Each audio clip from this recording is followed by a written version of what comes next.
Levantai vossa cabeça e olhai, pois a nossa redenção se aproxima. Salmo 24, um bom dia.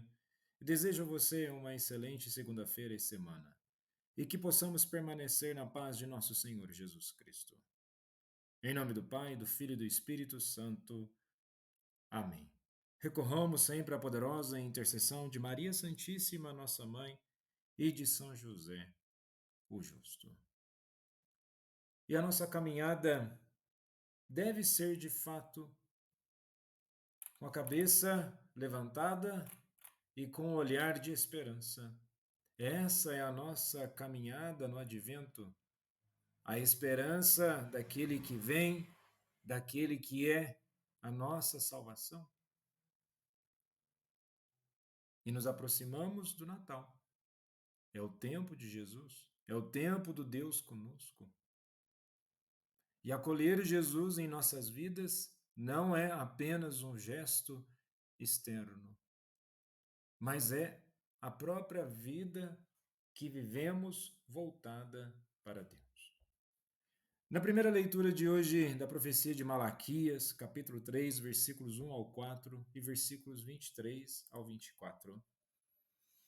Vamos rapidamente entender o contexto geral.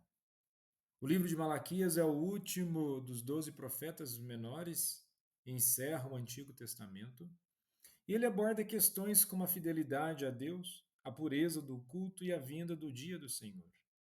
E esses temas conectam Malaquias à preparação para o Novo Testamento, especialmente pela profecia de um mensageiro que prepara para o caminho do Senhor.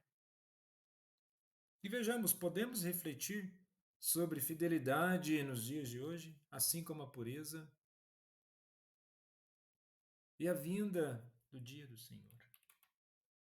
E veremos que, se está escrito envie o meu mensageiro, é interpretado na tradição cristã como João Batista, aquele que prepara o caminho para Jesus, conforme nós temos em Mateus capítulo 11, versículo 10, em Marcos 1, versículos 2 e 3.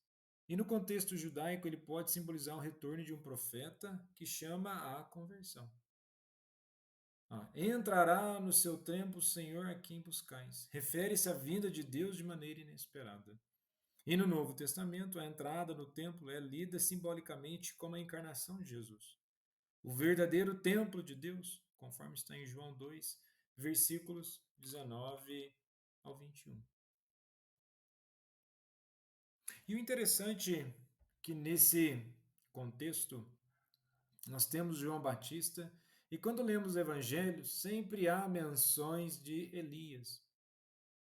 E se no Antigo Testamento Elias é um símbolo de profecia e conversão, ele não experimentou a morte, conforme está no segundo livro de Reis, capítulo 2, versículo 11, e é esperado em algumas tradições judaicas como precursor do Messias. No Novo Testamento, João Batista é identificado como Elias, que havia de vir, conforme está em Mateus 11, versículo 14, e Lucas 1, versículo 17.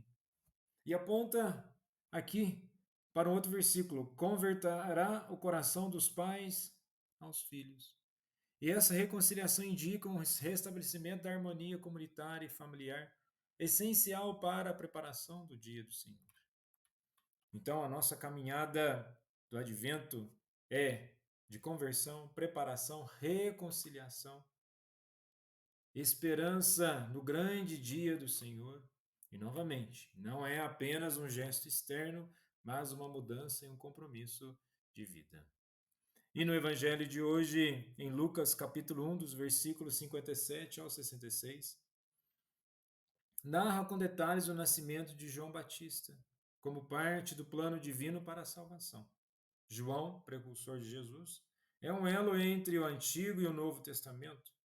E este trecho destaca a fidelidade de Deus às suas promessas e a importância de João Batista no cumprimento da missão de preparar o caminho para o Messias. E o próprio texto aponta para isso. Completou-se o tempo para Isabel dar à luz.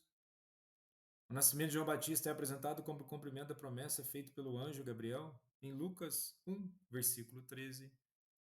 Temos a dimensão da grande misericórdia do Senhor.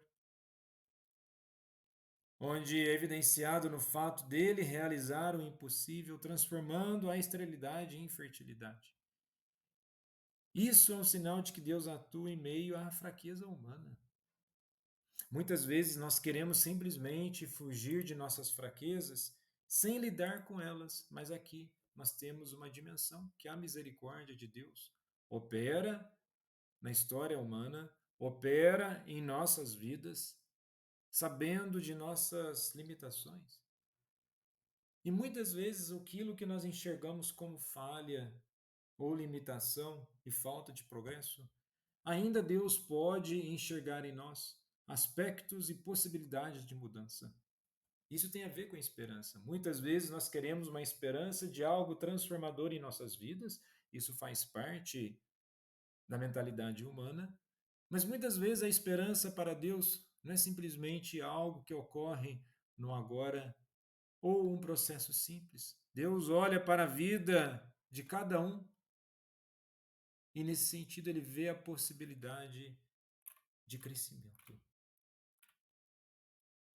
E ainda, o que o texto aponta para nós, hoje, em pleno século XXI, a ação de Deus no impossível, obediência e confiança, vocação e missão, alegria e comunidade. O texto mostra que o nascimento de João gerou alegria compartilhada entre vizinhos e parentes. E é essa alegria que nós devemos carregar em nossas vidas. Se Jesus nasceu, nasce e continuará nascendo no coração das pessoas, muitas das vezes é pela nossa partilha da alegria. Não que diz: alegrai-vos sempre no Senhor. É preciso nos alegrar em Deus, mesmo nos momentos de adversidade, e reconhecer a mão de Deus conosco, que nos dá segurança e força para cumprir nossa missão, mesmo diante de desafios. Por mais que muitas vezes nos sintamos fracos, confusos ao longo dos caminhos da vida, que tenhamos a confiança na redenção que se aproxima. O salmo de hoje, no versículo 1, está assim: Mostrai-me, ó Senhor, vossos caminhos e fazei-me conhecer a vossa estrada, a vossa verdade me oriente e me conduza, porque sois o Deus da minha salvação. E que, de fato, nesse Natal, possamos buscar mais ainda a verdade de Deus para que nos oriente e conduza e possamos verdadeiramente trilhar o caminho da salvação. Jesus, manso e humilde de coração, fazei o nosso coração semelhante ao vosso.